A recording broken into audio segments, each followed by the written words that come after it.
Now to Washington, where, as we just mentioned, the heat is on Attorney General Eric Holder. It's just one of the controversies swirling around the White House these days. Let's turn to Tom Brokaw, NBC News special correspondent. Tom, good morning. Good morning. I know you've got a special on the military channel. We want to talk about that in a moment, but let's talk about what's happening in Washington. Eric Holder under fire for some fairly aggressive prosecutions involving the subpoenaing of records of reporters and in some cases tracking their movements. There are calls again for him to resign. The heat is always on this attorney general, but do you think this is a more serious threat to his? Well, I think there's a lot of explaining that the Justice Department has to do. On the other hand, this is a complicated case. This is a case involving the Fox News reporter because it was a highly secretive intelligence report that he got very early at a time when the United States government was trying to deal with the reality of what was going on in North Korea. At the same time, I think that the Justice Department owes the press and the country an explanation of why they felt it was necessary to prosecute it, and that's not been very forthcoming. Obviously, the Republicans are taking full political advantage of all this.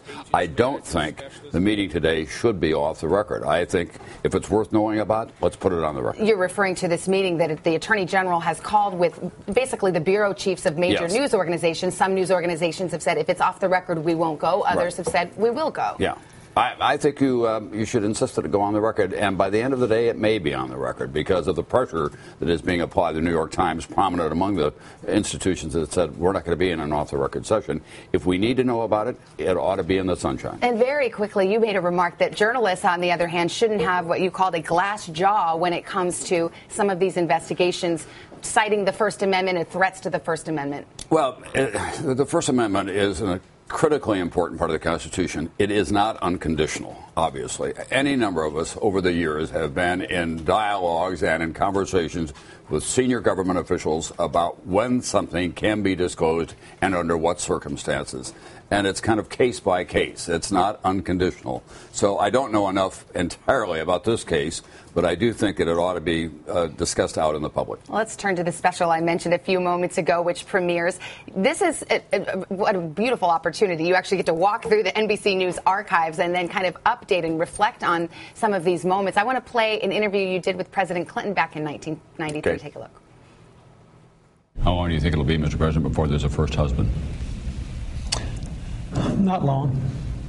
Not long. I think there'll be a woman will be elected president probably in my lifetime. I certainly hope that one will have a chance to run. I think that, people are in this country are increasingly moving to the position that everybody ought to be able to fulfill their abilities. Well, that's a priceless piece of videotape. 1993. That was the first year in office, and you saw the rapt attention that Mrs. Clinton was paying to all of that. It's amazing when you stop and think about it, all that they've been through. That was 1993. It's 20 years ago, and they're still at the top of the attention span in this country. No more prominent politicians than Bill Clinton and what he's doing with the global initiative.